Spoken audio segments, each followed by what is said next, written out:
Well, hey everyone, welcome to another episode of Learnbiz the Podcast. I'm Lisa K, joined by the lovely Sandy B, my co-host. Hey, Miss Sandy, how are you today? How you doing, Lisa? It's a Friday. That's all I can say. It absolutely is. Happy Friday, everyone. And we have this topic today. We want to talk about how businesses should respond to public health emergencies. As many of you might already know, we're under a current public health emergency in the United States. And what is that public health emergency? Monkeypox. That's the current one. And so we have to deal with that, except the question becomes, how do we deal with that? So, Sandy, I want to get your thoughts on this because the first thing I thought when I heard that we're under a public health emergency in this country was, how do we deal with this? How do people know what to do if you're a business that's open to the public? If you're having contact with people, um, can you make contact with skin? Can you touch the same surfaces as someone else? I mean, I just feel like we have this emergency without information. And I just want to know what your thoughts are. And other people in business, what are your thoughts on this? How do you deal with public health emergencies if you're the business that has to stay open to the public? Well, I think my cynicism right now about this whole emergency, air quotes, is that I don't feel like there's an emergency. I don't see emergency. I don't feel any kind of pressure. I almost feel like once COVID went out the door, even though we're still in pandemic mode phase three, once COVID went out the door and people went back to real life, nobody cares about this pox, right? Everybody's just going about their life. I see people still going out, hanging out, concerts, having a good old time. The little bit of information that I've gained from this whole situation comes from social media briefly, and it's just more so people posting pictures and stuff like that, whether it be like the CDC or news outlets. But Mhm. I really have no feeling of a sense of any urgency, unfortunately. And it's not to say that I don't personally, I'm just saying in terms of our society and circulating out here and going to the courthouse or going to, different functions, I don't see that anyone feels any sense of urgency.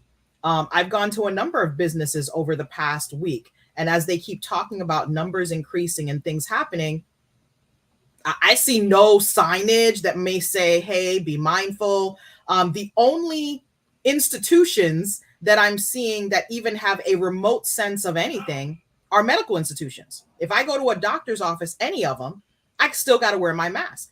And that's not optional, at least not the few offices that I've been to. It's not optional. So I I'm always a little bit on edge with this idea that we have something spreading and it's urgent, and the numbers are going up, but then I don't see the actual realization of anything because once people don't see it affects them, it's the same as the pandemic. Once they didn't see it affected them, they were out at the club having a good time, going on trips, doing this, and then all of a sudden a whole family gets infected, right? Or they have family reunions and other events, and then another whole family gets infected. So I think, unfortunately, I don't know. I don't know how we deal with this. I think on an individual level, there's a lot of little things that we can do to protect ourselves.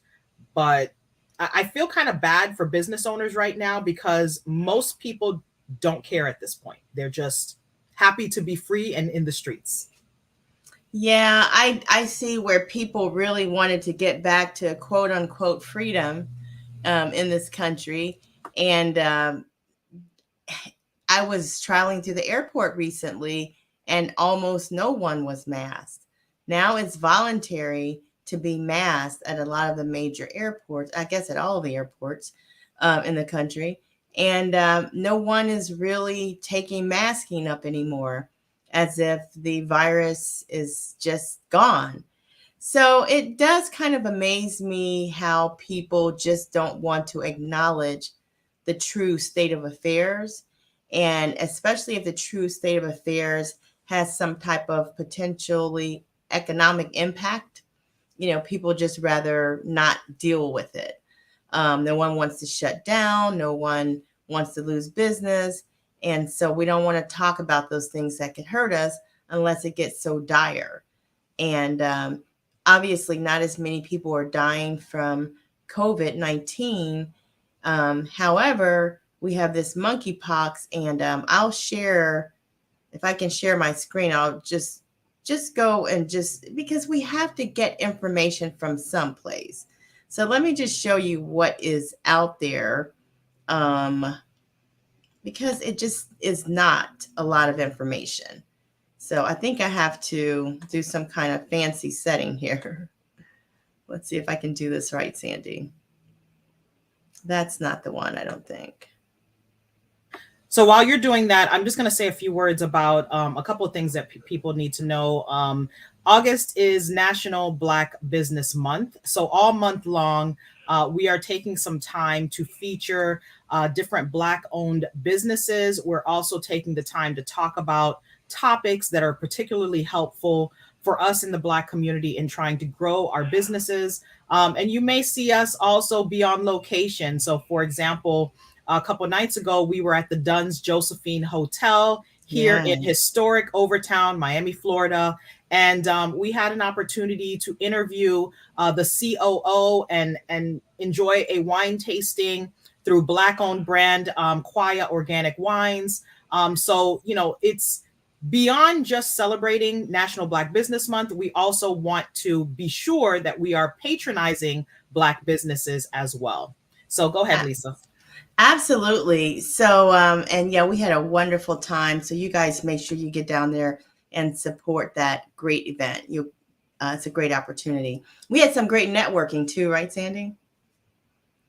Absolutely. I definitely met a great batch of people, and I know we'll have some other connections and maybe even some folks that we'll bring onto the podcast that we met that night.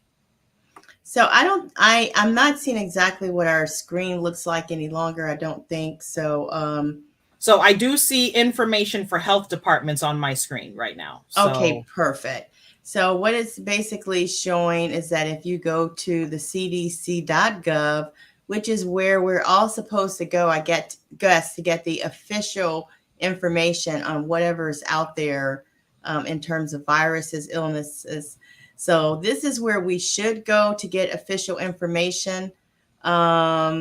And what is it actually saying there? CDC is working with state and local health officials to identify people who may have been in contact with people who have tested positive for monkeypox so they can monitor their health. So that is what's going on. How do you know if you have come into contact? I guess people have to be willing to kind of talk about it. I mean, the challenge with this situation is we may have seen some imagery. I don't really know clearly what are some of the signs that I should be looking out for. I don't really know how I'm supposed to go about, I guess, protecting myself, because it sounds like this is transmitted through fluids.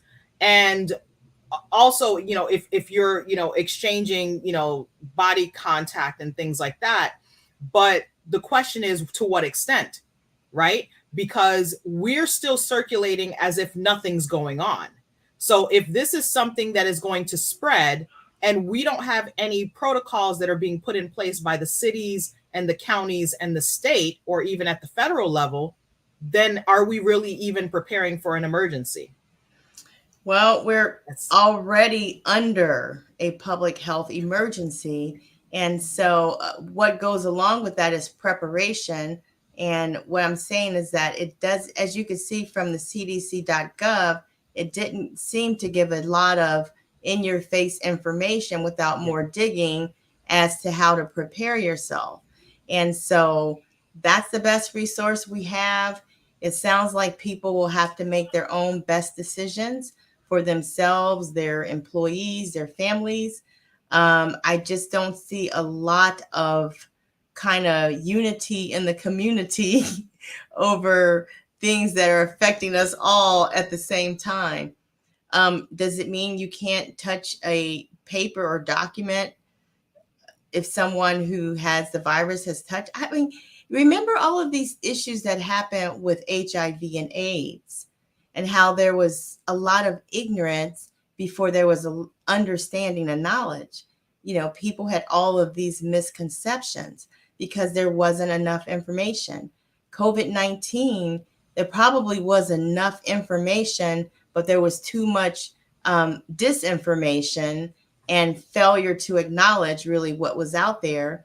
And now we have this one. And again, we're back to not a lot of information as to how to handle it.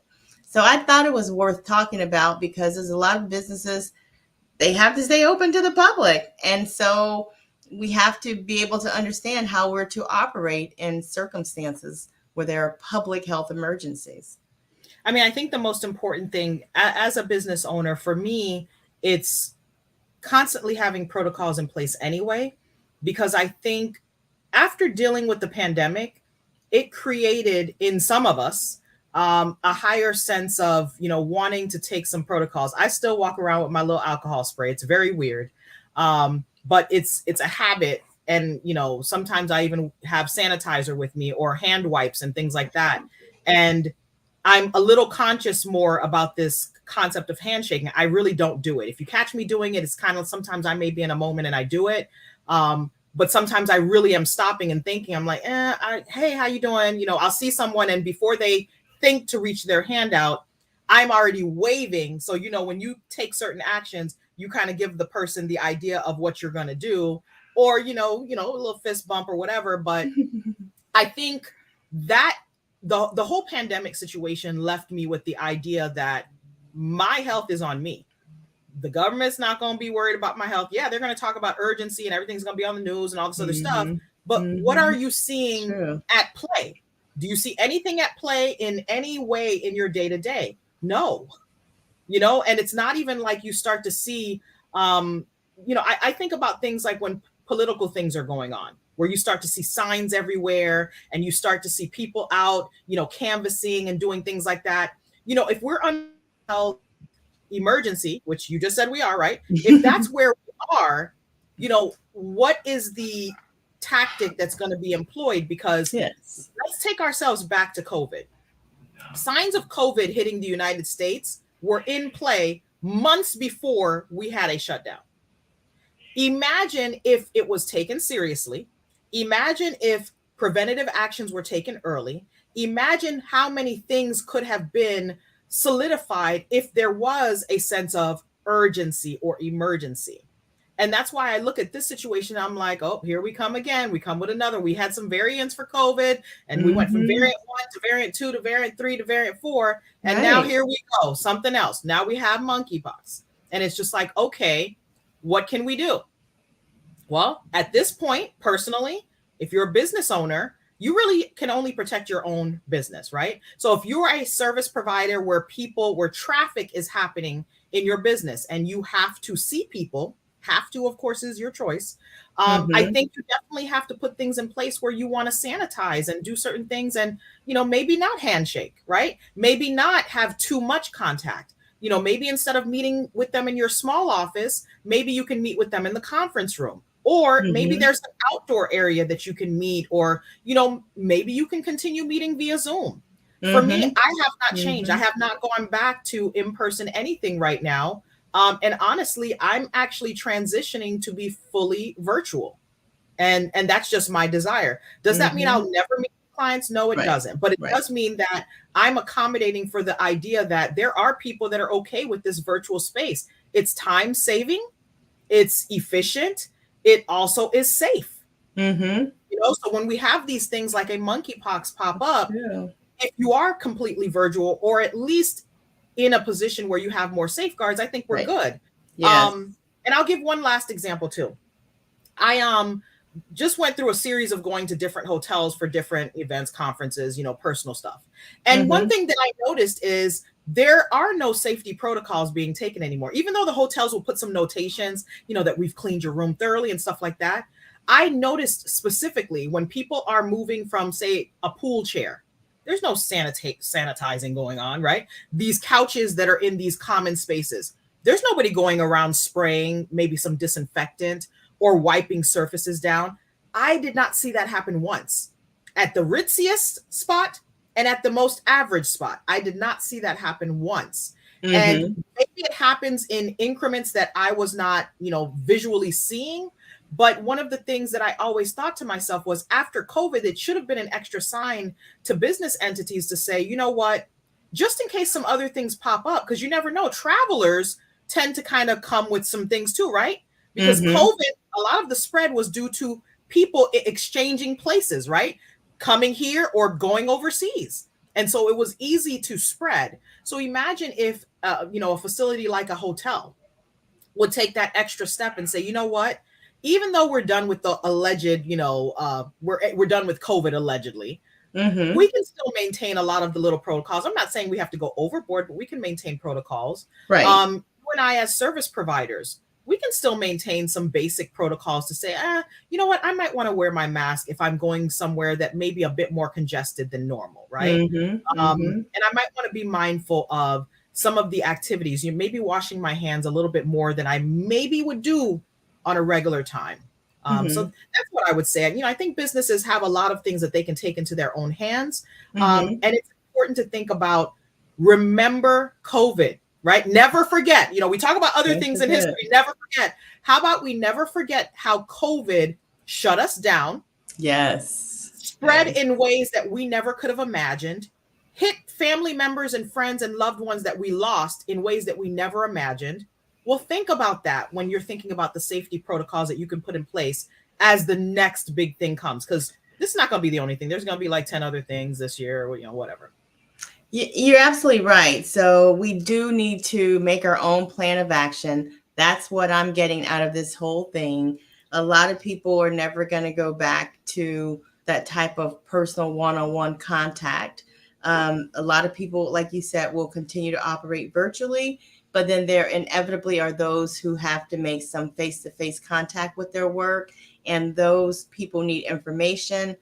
There's was just checking a little research while you're talking there. I don't see that there's been any U.S. deaths from the monkeypox, but there are over 7,000 cases. Is this total?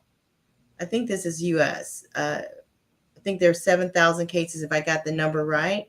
Okay. And some of the states that have the bigger cases, California 826, DC 280, Florida 577, Georgia 544, and then I don't know why New York has 1,748 cases of monkeypox. I'm going to give you one reason: tourist destinations, travel destinations, highly populated destinations. It makes sense. It makes Well, sense. actually, it does when you say it that way. And then Texas has 559. So those are some of the higher count states. So it's out here, it's contagious, and it's just a matter of what we do to protect yourself. Under some of the steps to protect yourself, just quickly, it says avoid close skin to skin contact with people who have a rash that looks like monkeypox. Do not touch the rash or scabs of a person with monkeypox. Oh, thanks for telling me that. Oh, Do not kiss, hug, cuddle, or have sex with someone who has monkeypox. oh boy. So the thing is, you probably need to know if a person has monkeypox. Avoid contact with objects and materials that someone has used who has monkey. All of those things. Sharing utensils is a no-no. Bedding, sharing bedding, towels, clothing. Of course, we all know that's a no-no. And then wash your hands often. Soap and water seems to cure a whole lot of stuff, people. What's going on with the misuse of soap and water, or the lack of use? Lisa, you learned in COVID that people don't want to wash their hands. Come on now. Right. And check this out. In Central and West Africa, avoid contact with animals that can spread monkeypox. So we're not there. So anyway, we just have to take and get this information on our own and apply it the best way we can, because this whole national direction thing, really seems to be missing. And I guess that's how I would sum it up, Sandy. I mean, that's the truth. And I'll add some other tips to that list. We're in the social media age. A lot of us may not be actually watching the news or actually reading a newspaper or anything like that. Easy way. Subscribe to news stations on Twitter, or even the health departments or whatever on Twitter, Facebook, Instagram. YouTube is a great one. You can click your notifications on YouTube for any of your local news stations, or even like the CDC and things like that. Make the information accessible at your fingertips, so that, you'll always get certain notifications if there are things going on, because some of the things are like being on notice locally. Our local cities oftentimes will have little alert systems. Our local counties and the state overall will oftentimes have alert systems for health notifications. And then as a business owner, also giving those notifications to your customers, your clients, the patrons of, whatever, facility that you have, putting up signs and notices. If you get information on, for example, monkeypox or COVID or whatever it may be, posting that information in a space in your business that allows people to really see what you have going on. And share the information with your friends and family. A lot of times people are like, here comes another thing. But just like we can share these jokes all the time, and we can share all this great information that makes us laugh and makes us happy, we also have to protect ourselves and share information with our friends and family. So, when you're a business owner, you have to think about the impact on you. It's not really just the impact on your business, because if you're not able to run your business, guess what? You might have a problem. Oh, yeah. Right. And those customers or clients that you're engaging with, they could be the source of you contracting something like a monkeypox. So, it's a circular thing. And even if the state, the city, the county, the federal government, whatever, is not, spreading this information in a way that might be hitting us, we have to spread it for ourselves. That's why, Lisa was like, let's do this topic. I'm like, do we really have to? But yeah, we really have to. It's important. We have to talk about these issues to make sure that we are protected, and find different ways and strategies for us as business owners, to know what we can do to safeguard ourselves, because, collections of people is where some of these issues are coming from. And no matter where you're going or what you're doing, if it's networking, if it's, doing events for your business or having social events, you could be the next person that's carrying something that takes it into another person's business. True. That's all I can say. But if you guys like this video, you like the information that we're talking about, we're doing a double header today. So, after we get off this one, we're going to pop on again a few minutes later. But click subscribe to this channel. If you're watching us on YouTube, comment and let us know where you're watching us from. And also let us know your thoughts on this issue. How can businesses prepare themselves for these types of health emergencies? And last but not least, support us. We have a lot of content on our channel here on YouTube. We do. There's nothing that you can't do better than just support the podcast. So we're here at Learnbiz the Podcast on YouTube. You can also support us by purchasing some of our merch at learnbizthepodcast.myspreadshop.com. We've created some things in our entrepreneur mindset line, and also some signature apparel for Learnbiz LLC. And last but not least, we have some folks that have supported us on Cash App. We share some information on a weekly basis, and anything that you can provide to us as support is appreciated. So we thank our lovely supporters who have supported us on Cash App and allowed us to really continue to do the things that we're doing here. But again, we appreciate your support. And any last words, Lisa? I think that's basically it. Yes. Thank you all for your support, and please keep on supporting and keep on subscribing. All right. Catch us in a few. We'll be back in just a few moments with another topic. Thank you guys so much. See ya.